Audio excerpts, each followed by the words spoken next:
Welcome back to the English class. This is the direct and indirect speech part 2. As you might remember, in the first part we had talked about the changes from direct to indirect speech, and the changes involved the punctuation also, and also conversion of tenses and pronouns. This time we are going to look further into it. Okay. But also remember, we had given them some homework last time. Yes, of course. So let's see if they have done it. This was the homework, and check if you have it. Spot the errors, the homework. Very good. This is the direct speech. She said, I will go to school if I feel well. Indirect changed into, she said that she would go to school if I feel well. Gabriela, sounds good. That is there. She changes from I. Very good. Will changes to would, but there is one slight mistake. Yes, I think this one, this verb form. If I feel, if I feel? yes, and the pronoun. Pronoun also. The yeah. pronoun also. So we have to say, she said that she would go to school if she felt well. So this is the correct answer. Okay, very good. The second one, let's try the second one. Of course. He said she is coming to discuss my problems.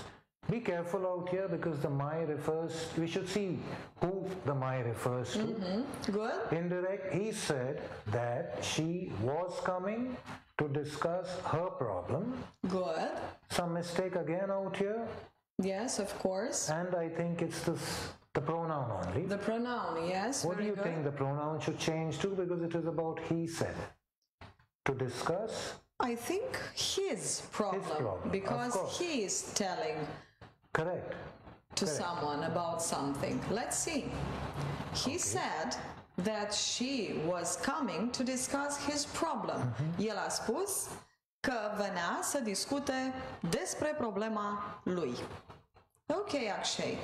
Can I take the third one, direct? Please, Gabriela. Good. So we've got here the sentence in the direct speech. Maria said, I have been trying to solve the problem, but it's too difficult. Maria said that I have been trying to solve the problem, but it was too difficult. Something Something is sounding wrong. Yes, Actually. sounds wrong. Yes. What do you think? Where is the mistake, children? Check out pronouns, tenses. So I think I'll go with I. Yeah. Good. And maybe the tense. Maybe the tense. So does the I become she? Yes. Gabriela? Okay. Very good. Let's see. So this is the correct answer. Maria said she had been trying to solve the problem, but it was difficult. If you remember, we talked last time about conversion rules, That's correct. tenses, am vorbit despre transformările din vorbirea directă în vorbirea indirectă și am spus, and we said that present perfect continuous Changes to past perfect continuous. Okay, that's why it had been trying. Okay, very good. Akshay, will you like to take the last one? Yes. It's all yours, Gabriela. Oh, okay. We will find a solution, Radu said, if we all work together. If you remember, the communication, the speech is broken here. So we've got two sentences, but in fact, it's one clause. It's one. Yeah. Okay, so Radu said he would find a solution if we all work together. But teacher Akshay says that it's incorrect. So, Can I give a hint? yes, of course. I think the mistake is in the pronoun somewhere. Let's see. We will, but Radu said he would. We don't have he or I there. So we become they, changes into they, and here changes into they too. Again. Yeah. Okay, is it correct? Let's see. Let's see. Radu said they would find a solution if they all worked together. Radu a spus că ei vor găsi o soluție dacă vor coopera, vor lucra împreună. So, if you remember, okay, Future simple will find changes into Would find. find, okay? And we, the pronoun, the personal pronoun we, changes into they. And also, present simple changes into past simple, okay? Okay, let's move on. Okay, great.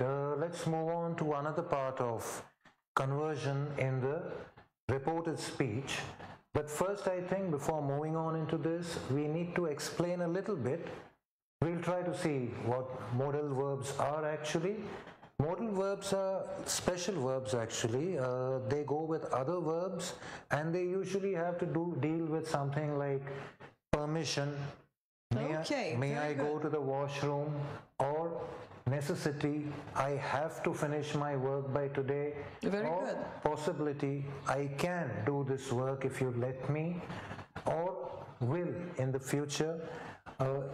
If I can, I will try to do the work. Very good. Pay attention to this one, ought to. Ought to is just like should actually. If I say I should do the work, you can also say it as I ought to do the work by tomorrow. Very good. Verbele modale, cum a spus și teacher Akshay, sunt cele pe care le vedeți aici. Would, might, must, have to, should, shall, could, will, may, can and ought to. Cum sunt folosite? Le folosim de obicei când arătăm necesitatea, când dorim, când trebuie, este necesar să facem ceva, posibilitatea, may, might, da? Should, când ne referăm la un sfat. You should see a doctor. You're not feeling well. Yeah. Okay? And will, of course, ne-a dat un exemplu. Am să te ajut. Orice s-ar întâmpla, I will help you. E ca o promisiune. Okay? And ought to, she ought to, este la fel, este echivalent cu should. Ar trebui. Okay, let's move on, Akshay, to the next slide. Okay, let's have a look at how these modals change. Can changes into could in the indirect speech. So if the direct speech is Stefan said, I can swim. Good. When you change it into the indirect speech, it becomes Stefan said that he, obviously he, pronouns change, but the modal changes to could. Can changes to could. Very good. So I changes into he and can, the modal verb changes into could. Into could. Similarly, Gabriela, may changes into might. Okay. The sentences, he said, I may buy a house, changes to, in the indirect, he said that he might buy a house. Very good, Akshay. So may also changes into might. May se schimbă în might. He said I may buy a house. El a spus că poate va cumpăra, există posibilitatea să cumpere o casă. He said that he might buy a house. May changes into might. And the next one, must changes into had to. Very good. So think of a sentence, my father said, you must work hard. Change into indirect, my father said that I had to work hard. Very good. Must, trebuie. My father said you must work hard. Spune tatăl meu că trebuie să muncesc foarte mult, din greu. My father said I had to work hard. Tatăl meu spune că trebuie să muncesc mult. Da? Must changes into had to. Very good. But just take note of this, modals that do not change, would, could, might, should, and ought to. So your sentences are like this. He said, I should face the challenge. No change in the indirect speech. He said that he should face the challenge. Only change in the pronoun. Very good. So we have to bear in our mind that these verbs would, could, might, should, and ought to remain the same. Okay? So should, I should face a challenge, he should face a challenge. I would do it if I could, she would do it if she could. But we need to pay attention to the pronoun, to the personal pronoun. That's correct. Yes, we need to pronouns change it. Very good. Let's move on to changes in time and place. Okay, let's have a look at this. Changes in time and place. When we are talking in the reported speech, we usually are talking about something that happened in the past. So automatically time and place also change. Very good. Keep these words in mind. Now changes to then, time. Place, here changes to there. Time, ago changes to before.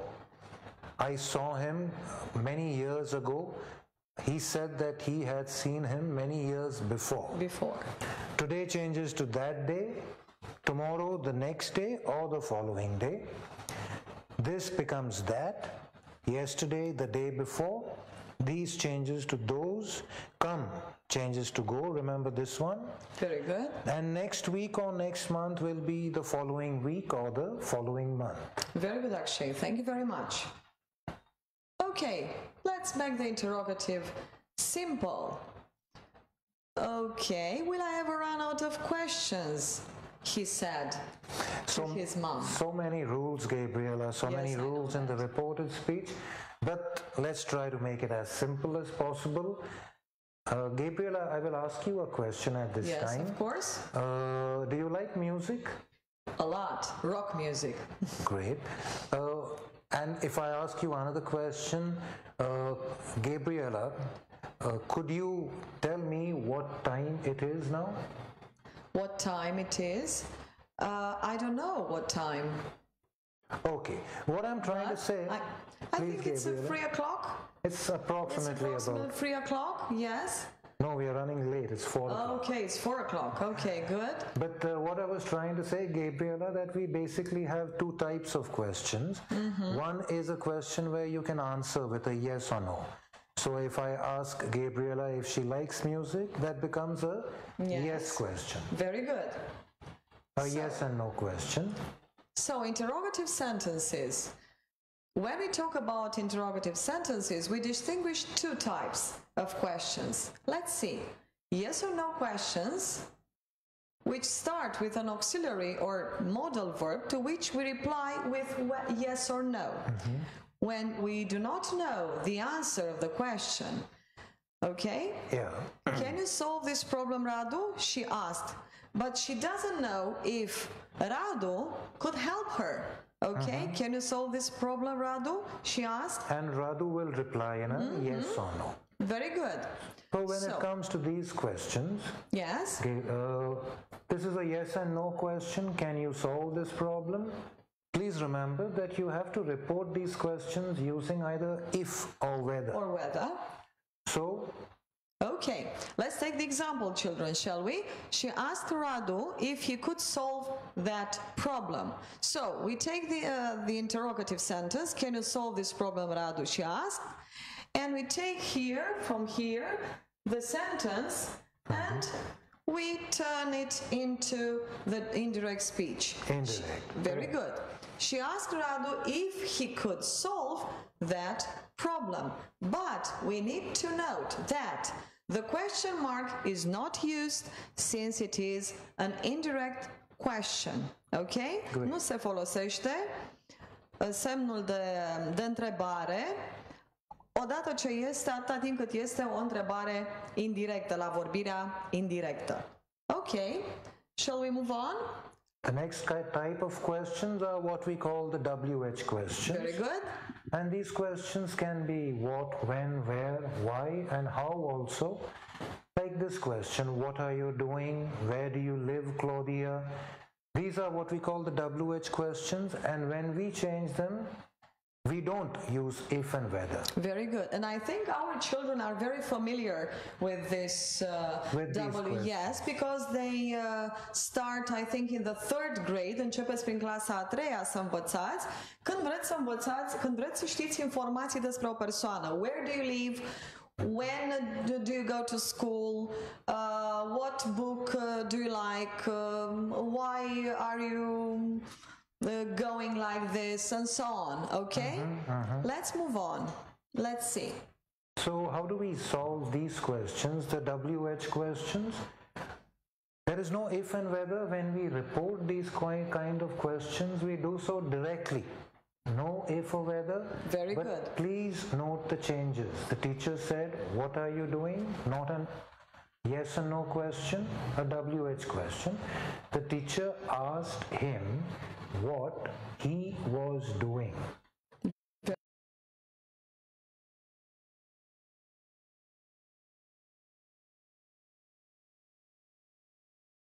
Am I right? Perfect. Este vorba despre ordinea cuvintelor în propoziție. Okay, what's happening?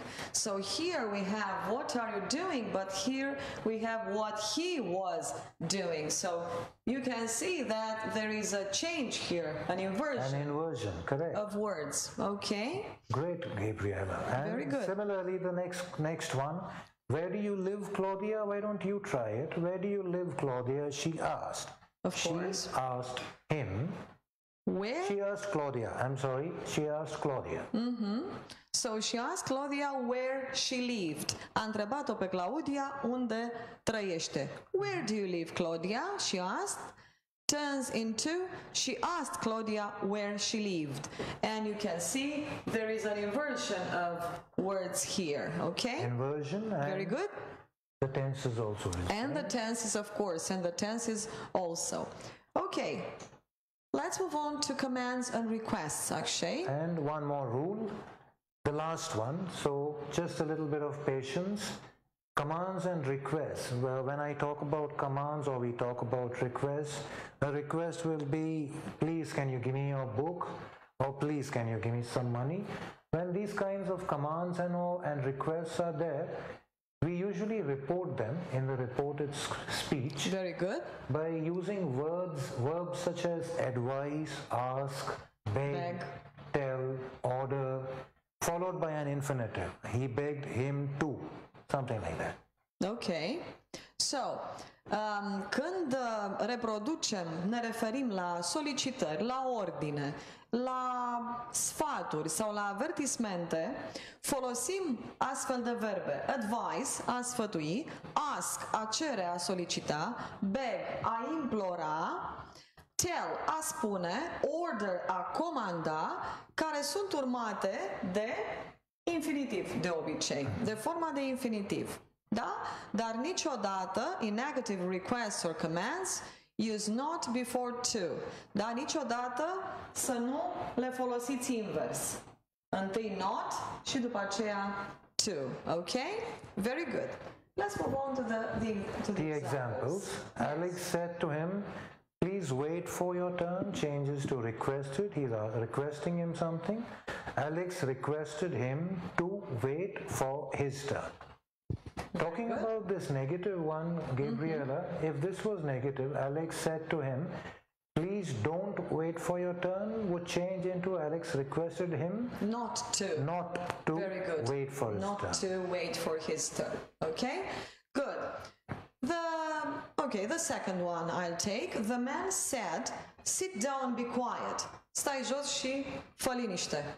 The man ordered them to sit down and be quiet. You can see the verb ordered and the verb in the infinitive form, to sit. Okay?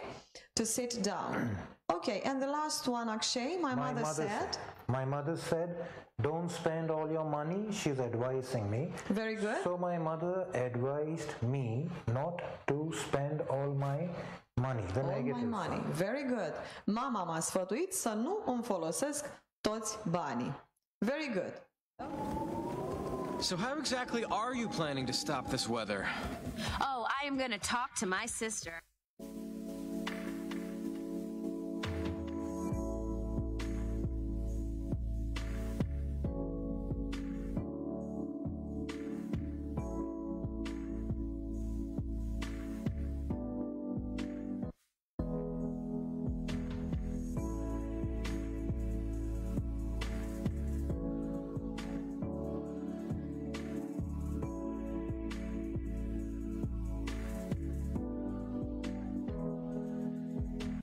I've been impaled.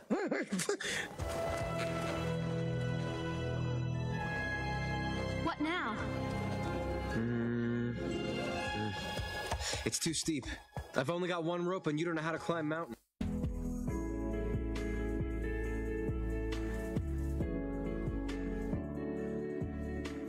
You don't know how to climb mountains. Says who? What are you doing?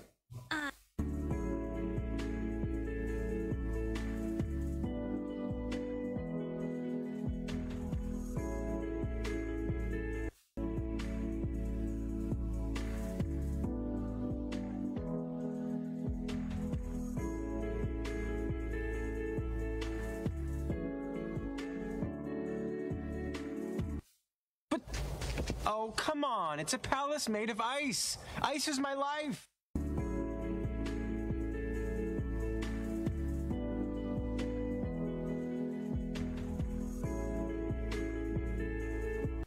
We've got some bibliography here because all the things, all the resources we have used so far are taken from the internet, okay?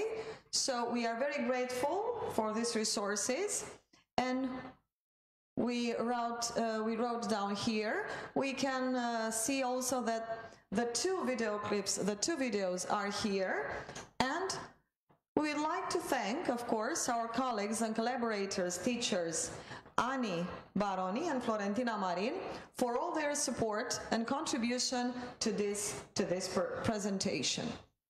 Now, let's see, Akshay, what we are going to do next time. Let's see. Okay, so next time we are going to talk about Future tenses, great. Future tenses, will, for 6th grade, and promises, offers, and requests for 6th grade 2, and past tenses For the 8th grade. for the 8th graders. Great, that sounds interesting, Gabriela. Okay, we'll see, good. Now, children, I think you've learned something today about rules, about conversion rules and tenses. And I think you will see you next time in this lesson together with teacher Akshay. Have a nice day. Goodbye. See you next time. Goodbye and have a nice day. Bye-bye.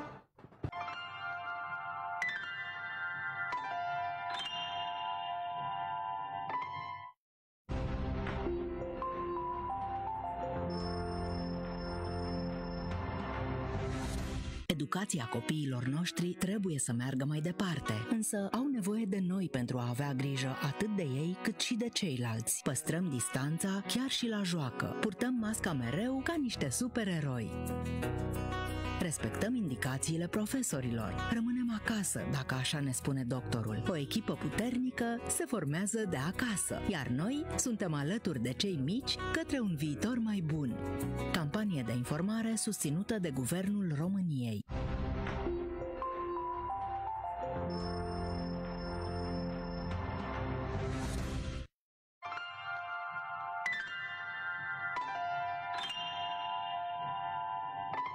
Bună ziua, dragi elevi, și bine v-am găsit! Mă numesc Teodor Mihaela și sunt profesor de matematică la școala gimnazială Miron Costin. Lecția de astăzi este despre unghiul a două drepte în spațiu.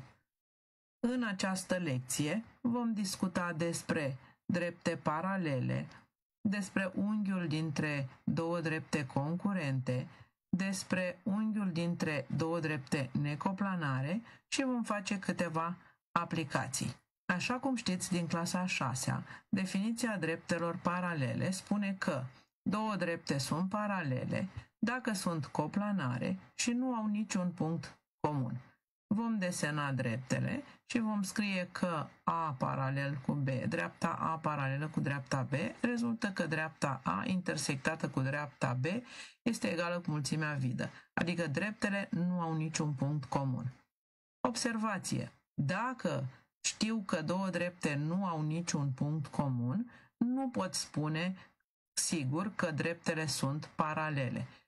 Ca să fie paralele, dreptele trebuie să fie neapărat și situate în același plan, pentru că există drepte necoplanare care nu au niciun punct comun, nici ele.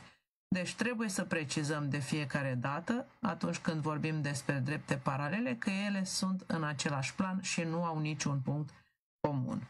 De asemenea, proprietatea de tranzitivitate a relației de paralelism din plan este valabilă și în spațiu, și anume, dacă două drepte distincte sunt paralele cu a treia, atunci acestea sunt paralele între ele.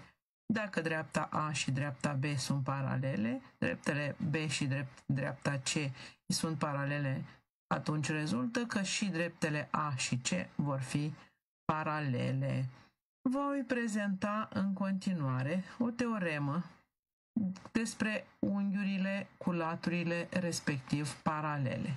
Și anume, dacă știu că două unghiuri au laturile respectiv paralele, atunci unghiurile sunt sigur congruente sau suplementare. Mai exact, dacă unghiurile sunt amândouă obtuze sau amândouă ascuțite sau măcar unul dintre ele este unghi drept, atunci unghiurile sunt sigur congruente. Dacă, dimpotrivă, unul dintre unghiuri este ascuțit, iar celălalt este obtuz, atunci ele vor fi suplementare, adică suma măsurilor lor va fi egală cu 180 de grade. De asemenea, știm din clasele mai mici că două drepte concurente formează întotdeauna 4 unghiuri, dintre care două câte două vor fi congruente pentru că sunt unghiuri opuse la vârf.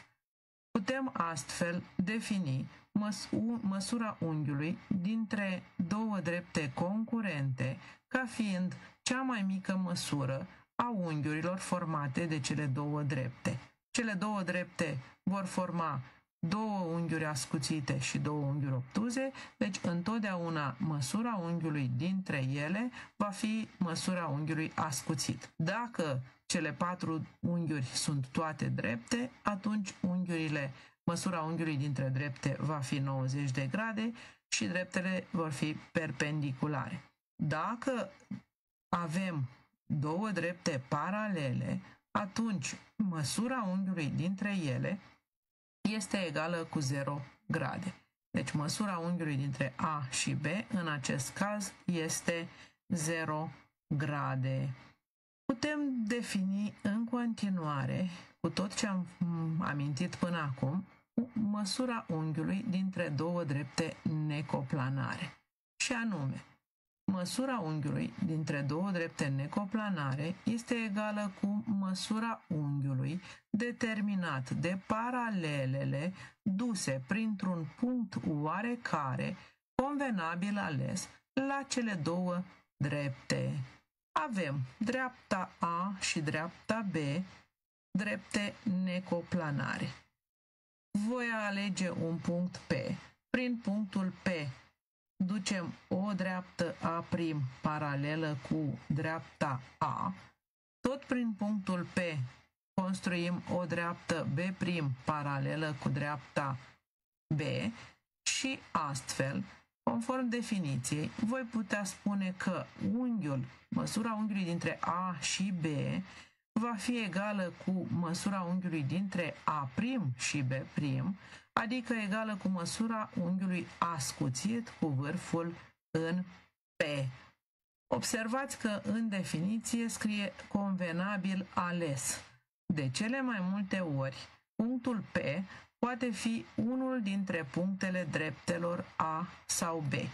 Și anume, cel mai ușor ar fi, în probleme, să construim o singură paralelă la una dintre drepte printr-un punct al celeilalte drepte. De exemplu, dacă A și B sunt două drepte necoplanare, putem construi printr-un punct al dreptei A o paralelă la dreapta B, B' și voi avea că unghiul dintre dreapta A și dreapta B va fi unghiul dintre dreapta A și dreapta B'. De asemenea, pot construi printr-un punct al dreptei B o dreaptă paralelă cu dreapta A și atunci unghiul dintre cele două drepte A și B va fi unghiul dintre dreptele B și A'. Să încercăm să rezolvăm împreună următoarea problemă. Se dă cubul ABCD, A', B', C', D' și mi se cere să aflu măsurile unghiurilor dintre AA' și AC, măsura unghiului dintre AD și D'C', măsura unghiului dintre A'B' și AB, măsura unghiului dintre BC' și AD, măsura unghiului dintre AD' și B'C și apoi, la final, măsura unghiului dintre AB' și A'D. Reamintim că toate fețele cubului, toate cele 6 fețe ale cubului, sunt pătrate și ele au aceeași latură. Deci muchia cubului este aceeași în toate cele 6 pătrate. Și vom încerca să găsim mai întâi unghiul dintre AA' și dreapta AA' și dreapta BC. Cum ABCD, așa cum am amintit mai devreme, este un pătrat, înseamnă că AD și BC sunt paralele, prin urmare putem înlocui dreapta BC cu dreapta AD și atunci voi obține că unghiul dintre A'A și BC va fi egal cu unghiul dintre A'A și AD, care este de fapt, are măsura 90 de grade pentru că este unghi al pătratului AD'A'. Și toate unghiurile pătratului sunt drepte. La punctul B mi se cere măsura unghiului între D'C' și AD. Cum am spus mai devreme, D'C' este tot un pătrat.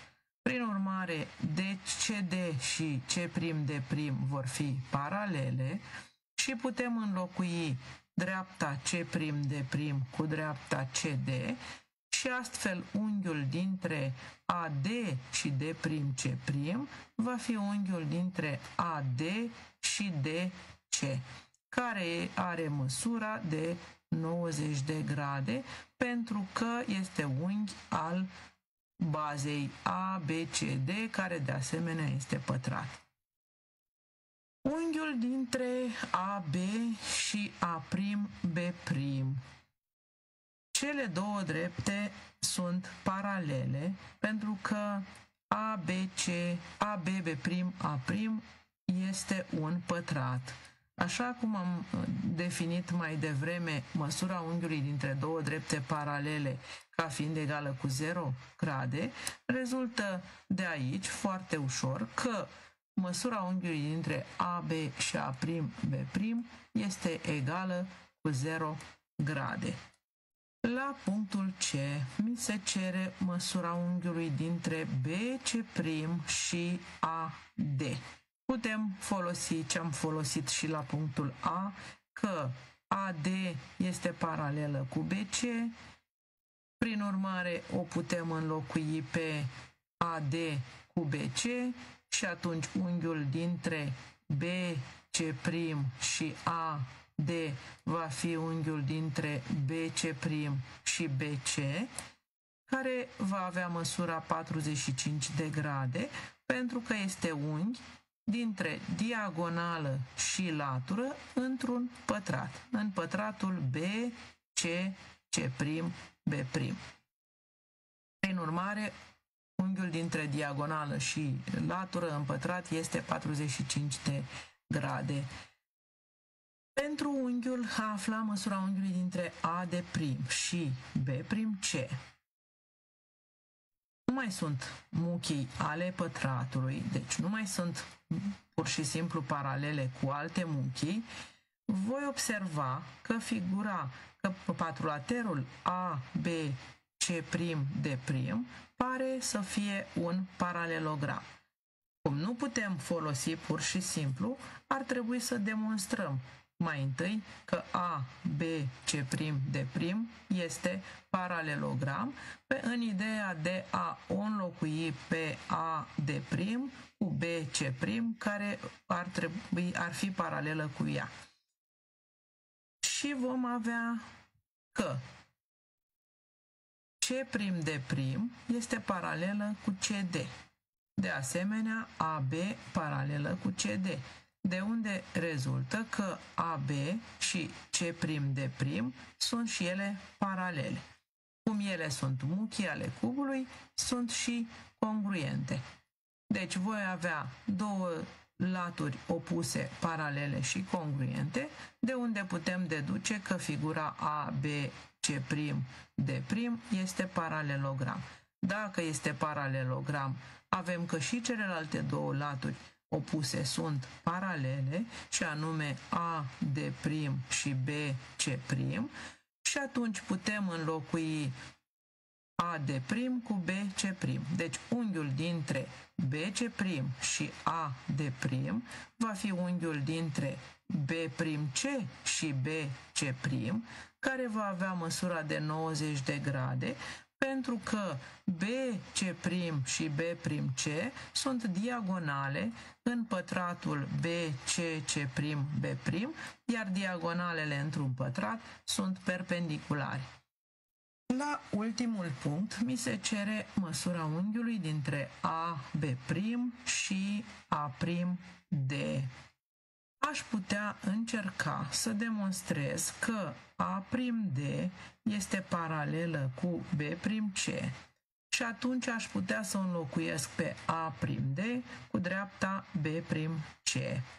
Pentru aceasta voi putea spune că A'B' este paralelă cu AB, de asemenea AB este paralelă cu CD, rezultă că AA' va fi A'B' și CD vor fi și ele paralele.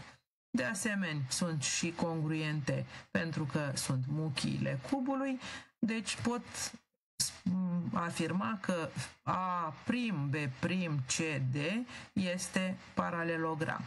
De aici rezultă că A'D paralel cu B'C, ceea ce ne doream, și atunci rezultă că unghiul dintre AB' și A'D este unghiul dintre AB' și B'C. Studiem, unim A cu C și observăm că se formează triunghiul AC-B'. Acest triunghi are ca laturi diagonale ale unor fețe din cub. Latura diagonala AC din baza ABCD și diagonala B'C și AB' vor fi congruente pentru că pătratele au aceeași latură. Prin urmare, măsura unghiului pe care îl căutăm noi este egală cu 60 de grade, pentru că triunghiul ACB' este un triunghi echilateral. Și cu acest subpunct am terminat de rezolvat prima problemă.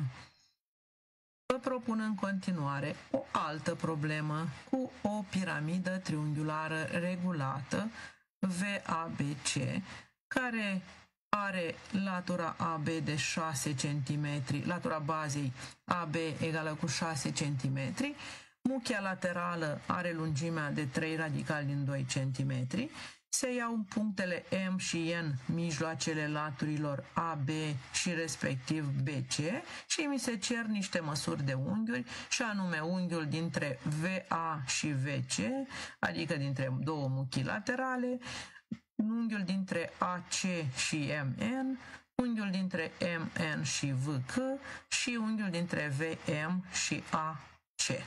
Pentru a găsi măsura unghiului dintre VA și VK, poți observa că cele două drepte sunt două drepte concurente. Ele sunt muchii în piramidă, dar fac parte din două drepte concurente. Prin urmare, unghiul dintre VA și VC va fi egal cu unghiul dintre va fi egal cu unghiul AVC.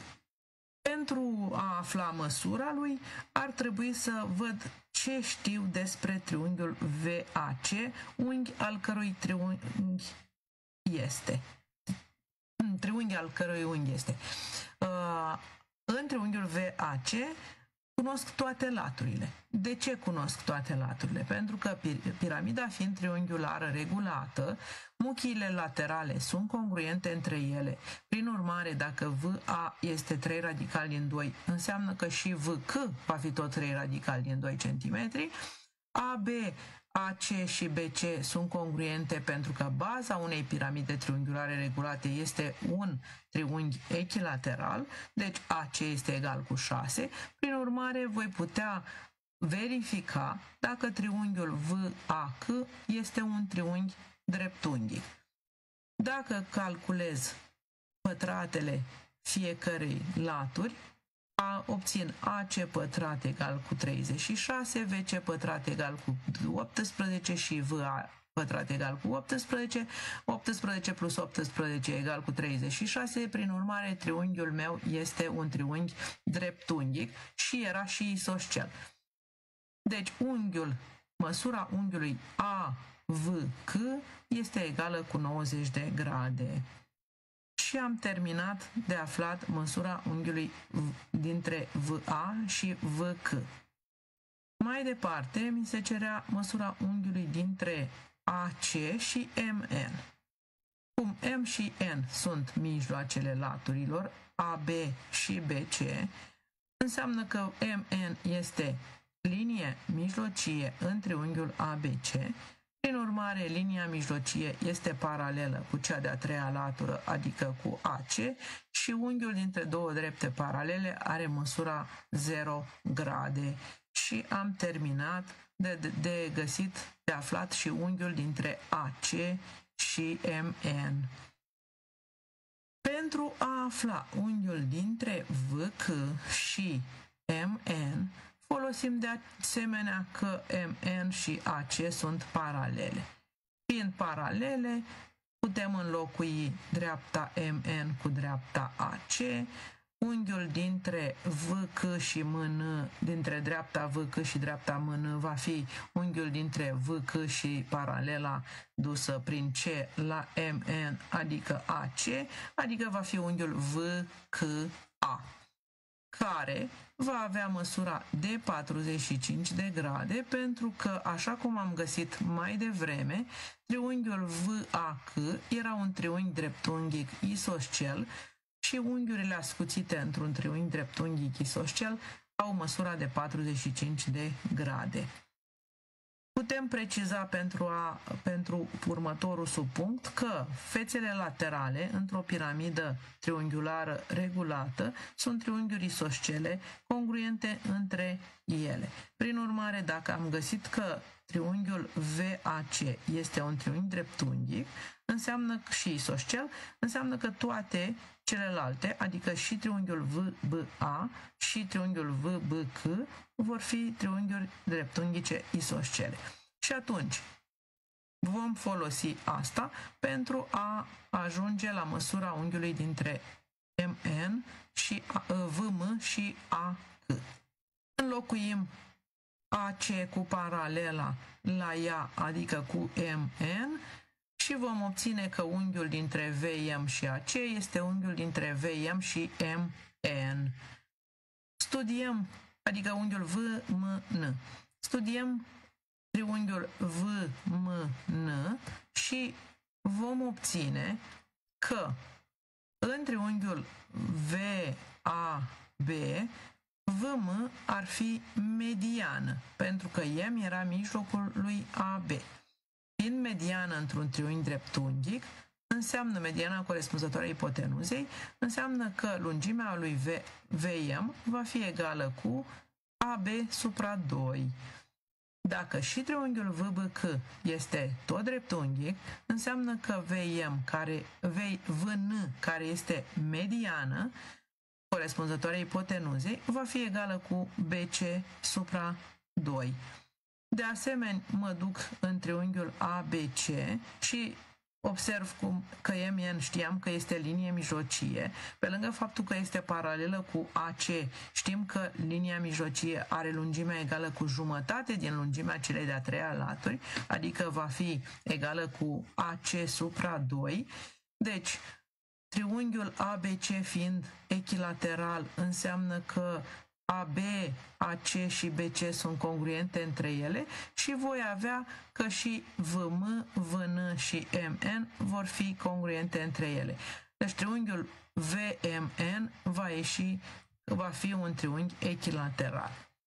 În orice triunghi echilateral, toate unghiurile sunt congruente și au măsurile egale cu 60 de grade, deci măsura unghiului pe care o căutam, VMN, este egală cu 60 de grade.